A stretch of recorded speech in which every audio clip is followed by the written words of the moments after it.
জিন্দেগিতে আর কোনোদিন মাজারে কোনো সাহায্য করবেন না, এক পয়সাও না। টাকা পয়সা দিবেন এতিমকে দিবেন, ভিক্ষুককে দিবেন, বিধবাকে দিবেন। পরীক্ষা দিতে পারে না, ফি দিতে পারে না, পরীক্ষা দিতে পারছে না, ওরে দেন।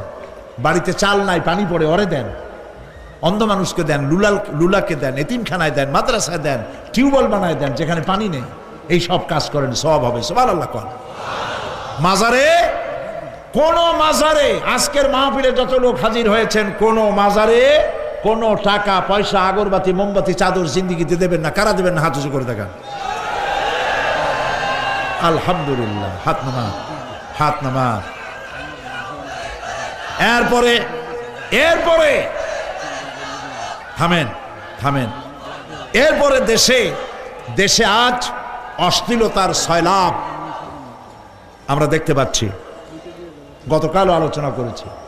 গত 5 বছর যারা ক্ষমতায় ছিলেন, অভিনয় নিয়ন্ত্রণ আইন তারা তুলে ফেলেছিলেন। অভিনয় নিয়ন্ত্রণ একটা আইন ছিল, কতদূর অভিনয় করা যাবে, একটা মেয়ে তার কাপড় কতটা কমাইতে পারবে, নাচে গানে অভিনেতা অভিনেত্রী একসাথে কতটা জড়াজড়ি করতে পারবে, এর একটা নিয়ম কানুন আগের থেকে ছিল।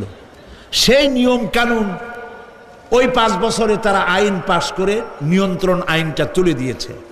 ফলে কাপড়েরও বালাই নাই, আর জড়াজড়ির এমন সব ছবি যা কোনো মানুষের দেখার কোনো উপায় নেই, যেগুলি দেখলে চোখ সাবান দিয়ে ধোয়া লাগে।